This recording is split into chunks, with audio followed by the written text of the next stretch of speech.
रात गहरी थी, सन्नाटा पसरा था। दो दिल अपने ही फैसले पर अड़े थे। जल्दी करो, कोई देख न ले। हमें अभी निकलना होगा। हाँ, बस ये बैग उठा रही हूँ। सारा सामान ले लिया है। डर तो लग रहा है, पर अब पीछे नहीं हट सकते। मुझे भी डर लग रहा है, लेकिन अब घर में दम घुटता है।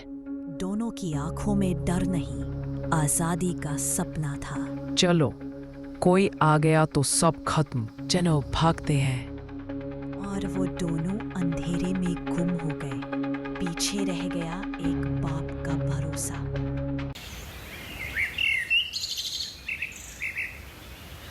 सुबह की पहली किरण के साथ ही रोने की आवाज गूंजी। नहीं, नहीं, मेरी बेटी, मेरी रेखा, तूने मुझे अकेला छोड़ दिया।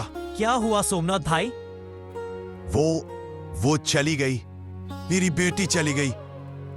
हिम्मत रखो सोमनाथ, सब ठीक हो जाएगा। लेकिन सोमनाथ के अंदर कुछ टूट चुका था। मैंने उसे बहुत प्यार दिया, फिर भी चली गई। भगवान उसे सही रास्ता दिखाए। अब किसके लिए जीऊं? और उस दिन सोमनाथ की मुस्कुराहट हमेशा के लिए खो गई। अरे सुनो तो सही, सोमनाथ की लड़की रातों रात गायब हो गई अपने आशिक के संग। हाँ यार, सुना मैंने भी। ऐसे कैसे छोड़ दिया सोमनाथ को अकेला?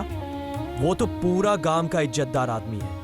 ये प्यार की चीज बड़ी अजीब होती है, समझदारी के पहरे में नहीं रहती। मैं तो कहता हूँ सोमनाथ को चाहिए अब अपना सर जोर से पकड़ना और इस बात को समझना।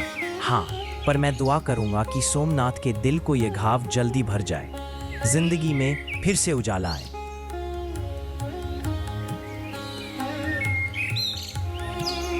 दिन बीतते गए और सोमनाथ फिर अपने ढाबे पर लौट आया।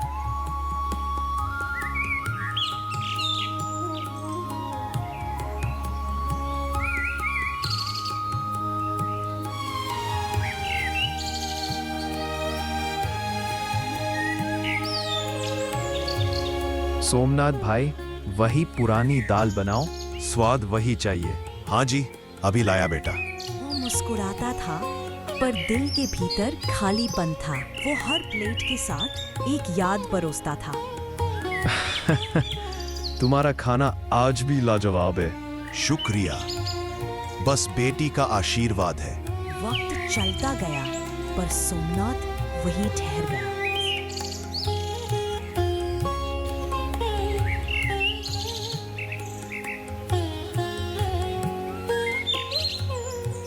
साल बीतते गए और अब गांव के आसपास ऊंची ऊंची इमारतें होटल बन गए थे, पर सोमनाथ वही पुराने किस्म का था जिसे इस बत्ती टेक्नोलॉजी का कुछ ज्ञान नहीं था।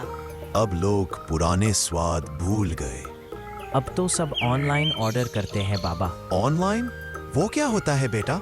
टेक्नोलॉजी आगे बढ़ रही थी, सोमनाथ पीछे छूट रहा था। शायद अब बंद करना पड़े ढाबा। हे भगवान, कोई रास्ता दिखा दे।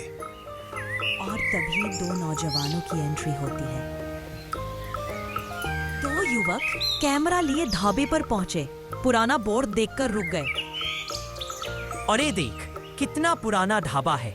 चल यार, यही खाना खाते हैं, कुछ अलग शूट करेंगे।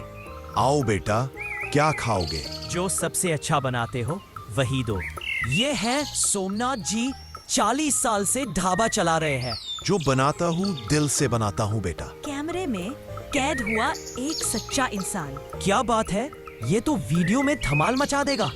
उसी वक्त एक नन्हा बच्चा ढाबे के कोने से बोला, अंकल, मुझे भूख लगी है, पैसे नहीं हैं। अरे नहीं बेटा, खाने के लिए पैसे नहीं, पेट चाहिए। वो मुस्कुराया जैसे भगवान को पहचान लिया हो। बैठो, मैं खुद लाता हूँ तुम्हारे लिए। मेरा ढाबा भूखों के लिए हमेशा खुला है। और वो खाना बनता गया, एक नई कहानी के साथ। अगले दिन वही बच्चा फिर आया।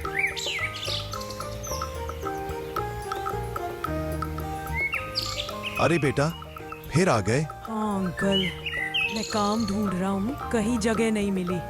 चलो, आज से तुम मेरे साथ काम करोगे। सोमनाथ के सूने ढाबे में अब आवाजें गूंजने लगी। नाम क्या है तुम्हारा बेटा? आर्यन। बहुत प्यारा नाम है।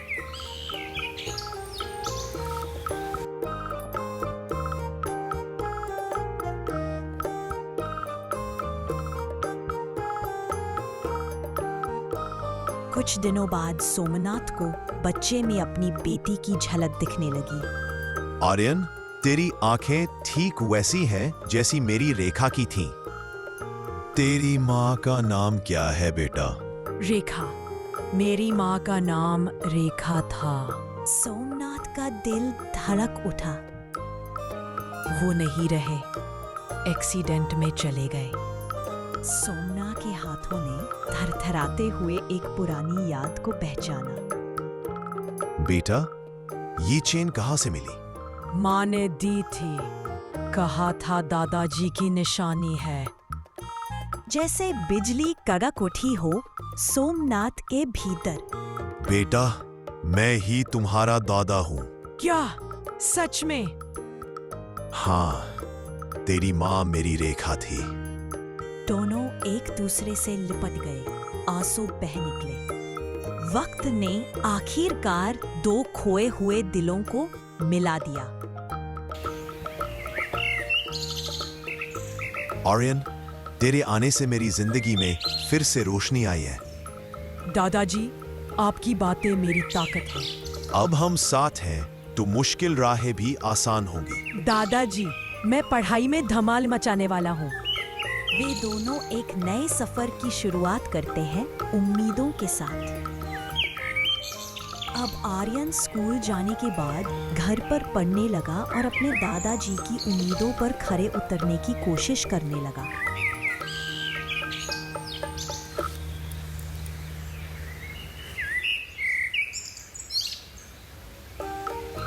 मेहनत की रोशनी कहीं भी हो, सफलता उसका ही हिस्सेदार होती है। सोमनाथ का ढाबा अब कस्टमर से भरा रहता था। कुछ सालों बाद सोमनाथ का ढाबा अब होटल बन जाता है।